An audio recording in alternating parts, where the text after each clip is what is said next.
Hi.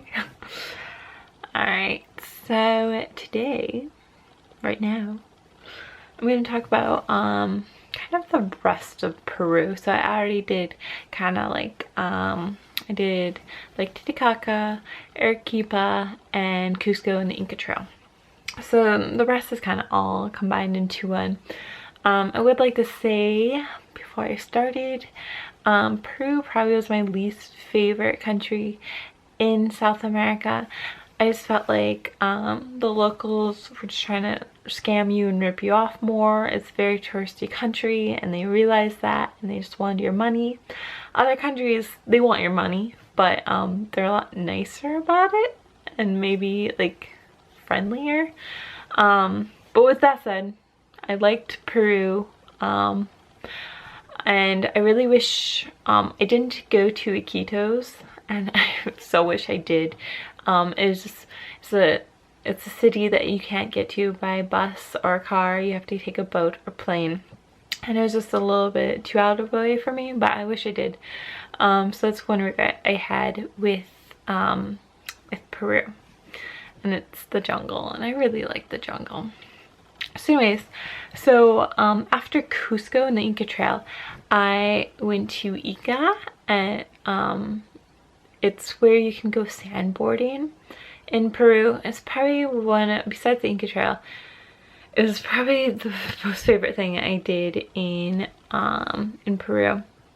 And it's kind of this little oasis, and like I had been told by several people, because I was traveling north and everyone else I met was traveling south, so everyone, you kind of exchange like notes like, oh, do this while you're here. So everyone told me to do the sandboarding, and it's like, I'm gonna say $7, around $7, and you go into this like sand buggy, and he just flies over these sand dunes and it just spins and all stuff, and then he'll stop and then you have to go sandboarding, which honestly I sandboarded a few times and then I was kind of over it. It was more fun to do the sand buggy than anything. So I got a pretty good deal with my hostel. Basically, it's not in Ica. You take the bus to Ica, and then you take a taxi to Huayachina, which is the oasis place with sandboarding. And there, honestly, all I did, and I did this a few times in Peru, I didn't really know what hostel to go to, so I just asked the taxi driver to take me to the cheapest hostel. And they know which one it is, and they get a small commission for it. But it ended up being a good deal, because if you signed up for sandboarding and the hostel, then you got like a $10 discount or something. So it was alright with me. The taxi driver got a deal, I got a deal, so it was alright. Yeah, since it is a little away from me, I think food's a little bit more expensive, but I was only there for a night or two, and it was just amazing. It's a nice little getaway in the middle of the desert. After Huayachina, I think I'm pronouncing it right, I went to Paracas, which has this really cool has this really cool national park. And I don't know, for some reason I didn't really want to do tours. So I walked to the national park, which is really, for me, I like to walk, so it's probably like 10 miles or more walking, which I enjoyed, didn't have a problem. You can also rent bikes, which would be a good option as well. Or they have like van tours that are like $10, but I just want to walk. So I walked there, and then it's a cool little beach town.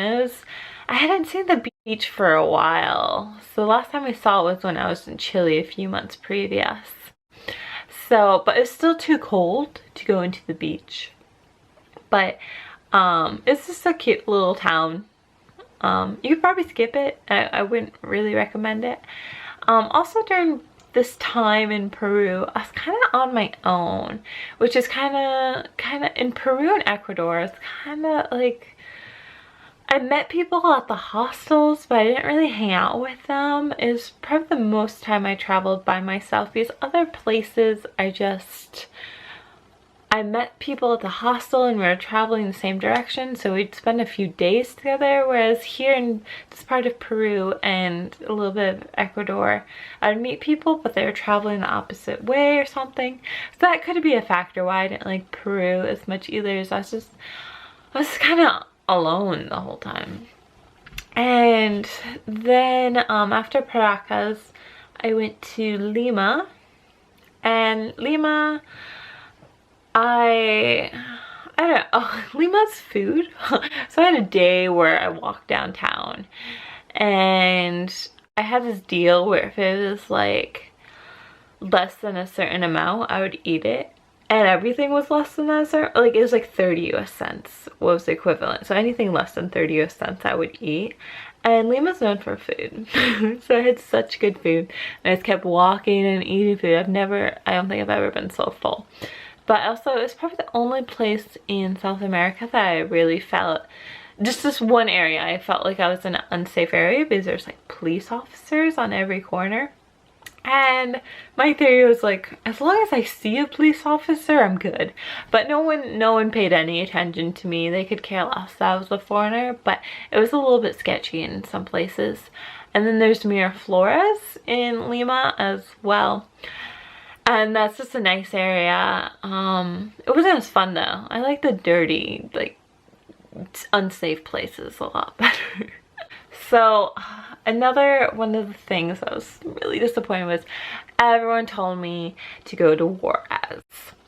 Juarez is the place where Paramount Pictures, the mountain in Paramount Pictures is there, and you can hike that. It's a few-day hike.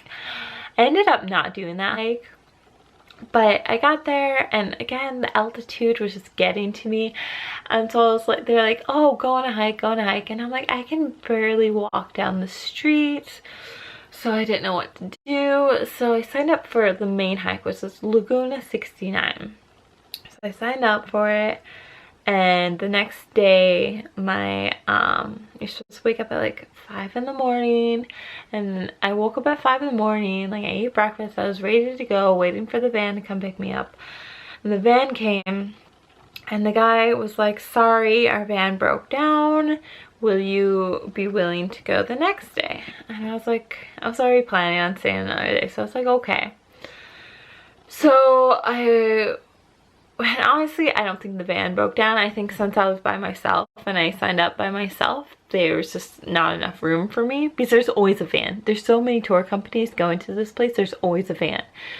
But so the next day rolls around and I get in the van and we off to go, and there's like a freaking like protest in the middle of the road, so we can't go to Laguna 69 because they have the road blocked off. So we go back and we go to the company, and they're like, okay, everyone else's company gave them their money back. So we go to our company, and I had told them repeatedly the day before, I'm like, I am buying a bus ticket at 9 p.m. that leaves at 9 p.m. tonight. Are you sure 100% that I can go tomorrow? And they're like, yes, yes, yes. And I was like, okay. So the boss guy that had the money wasn't there, and no one had the money. So they told us to come back at noon, but we wanted to go on another hike. So we told them that we would come back around 4 or 5 in the afternoon. We gave them a time we were coming back. And they said the boss would be back at like noon. But we were like, okay, whatever, we'll be back at 4 or 5, like have the money ready for us. And so we get back at 4 or 5, and they're like, where were you? Like, the guy came at noon, you didn't come. And we're like, they were speaking English, like, and we had enough Spanish that they got the point across. And we're like, no, we told you we were coming at 4 or 5 o'clock. Like, where's the money? He's like, oh, he left. And we're like, why didn't you just take the money from him and put it in an envelope and keep it until we came? And they're like, oh, we didn't think of that. So then he's like, I got the guy on the phone. I was like, he's like, oh, I'm at work, like come back around 7. And I was like, I don't want, like, my hostel's quite far away. I'm like, I don't want to do that. And I was already peed off. And he's like, okay, I'll come to your hostel. So like 7:30 rolls around, he's not there, and I didn't really expect him to come. So I go to the office and he's not there, and the two other people that wanted their money back too were there, and he had been waiting at the office since 5, so he had been there for 2 hours. And then 8 o'clock rolls around and we keep calling him, and the guy working there is like, I don't work here, I'm just a friend. So, and we're like, he knows our bus is at 9 o'clock because the other two people, their bus was at 9 o'clock too. And he knows.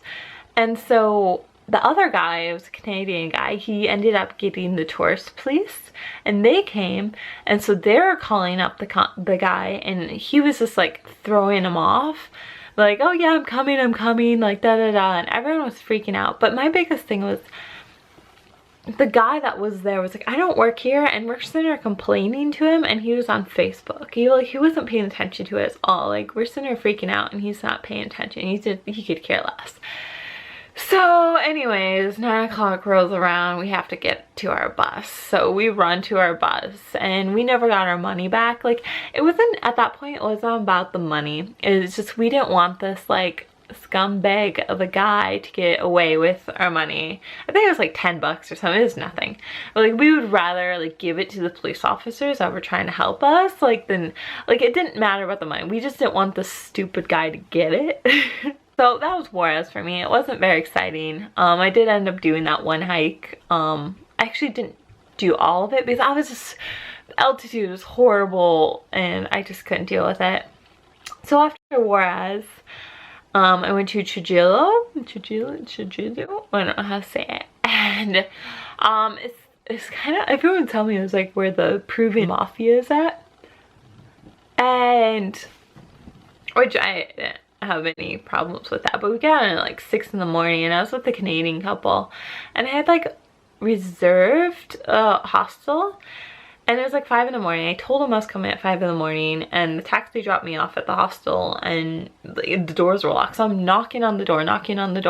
And finally, someone that doesn't work there, someone that was staying at the hostel, woke up and was like, what do you want? I'm like, I need the front desk. And she's like, it's closed right now. There's an extra bed in my room. Just come lay in and come sleep in our room. And in the morning when everything opens up, you can check in. I was like, okay. And so I ended up checking in, and he'd even noticed that I could have just been sleeping there, like no one would notice. But anyways, he'd even get my reservation, but whatever, it all turned out. And I also found out there's some ruins there too. But I also found out that the Amazing Race was there the exact same dates that I were there. And oh, it's my dream to be on the Amazing Race, but it's also my dream to meet Phil. And if I would have like even just witnessed seeing him race and seen Phil, and I would have just, oh. But you know, I didn't see them, and they were in the same spot, so they must have been there like a few hours, or just maybe in different streets or different areas than me. But it's because it was the episode, they said the date, like on the episode when the contestant said the date. I was, oh, so mad. Anyways, Amazing Race. I want to be on Amazing Race. Phil. After Trujillo, I went to this like little beach town. I can't remember the name. I'll put it below. But it's, I don't know. I got in again at like 5 in the morning. I guess I had a hostel in mind, but I asked the taxi driver, and he gave me this hostel that was like this little mom and pop hostel. It was like $5 a night, so I went there, and I think I got bed bugs from that hostel, because I was just covered in bites. Again, it was a little beach town. I was aching to go to the beach, but it's a little bit too cold. I think I laid out, but I couldn't go in the water. They had these little, the best part about it is this lady, she was selling like these sandwiches, or like the bread was baked around whatever was inside, and she had this deal. It was like 3 for like $5, or I don't know, 3 for a deal. So I got 3 of them. And they were just the best thing I've ever ate in my life. And then I kept trying to find her again. I couldn't, and oh my gosh, they were so good. So that's what I remember about that town. But from that town, I got a bus to Ecuador. So there's a bad way and a good way to go. And So I signed up for this bus and I thought it was going to take me all the way there, but I was the only one that was going to go to this town in Ecuador. But I was the only one going to Cuenca. Everyone else was going to Guayaquil in Ecuador. So like, I get to the bus station. I believe I had like a 10 a.m. or 11 a.m. bus, and I'm waiting, and some other guy was like, came up to me and was like, "Are you waiting for the bus too?" I was like, "Yeah." And then he like jumped on like a minivan, and I was like, okay. So I waited there, and like the people that sold me a bus ticket were like calling the bus company, and I don't know. So finally they get me on this little minivan. So, and I go to this other little town, and then I have to switch to the bus, which I like got right to the town, and then the bus was leaving, and then I met the guy that had asked me previously if I was waiting for the bus. So he had been waiting. The only difference is I was waiting at the original bus stop, and he was waiting at the other bus stop for an hour or two. They didn't seem to know what was going on. So then we crossed the border. I was in the border town, and that was the town I didn't want to be in. And everyone else, I was the only one that got off the bus, because they told me to get off the bus because I was going to Cuenca and everyone else was going to Guayaquil. And they told me to get off the bus and just wait. That's all their instructions, like sit in that chair and wait. So I waited and I waited and I waited, and then I was getting kind of hungry, and there's people like selling stuff outside. So I was like, okay, I'm just gonna go outside. I want to grab food, that it's time to go. And it was at a completely different bus station that's like a 10-minute walk away. So this guy, I mean, they were great. I had this like personal escort. But so we're running across town, and I have my backpack and everything, and he's like, hurry up, they're leaving. And they were, like, the bus was pulling out of the other parking lot, and we had to flag him down and for me to like hop on. But I was like, I had been waiting at the other bus station for like a half hour. Like, why didn't you like escort me there earlier? Like, I don't know. So then anyways, I do make it safely to Cuenca. So my next videos are going to be on Ecuador, Cuenca, Baños, Tania, the jungle, which is Tania and Baños, and yeah, the rest of Ecuador. So bye guys.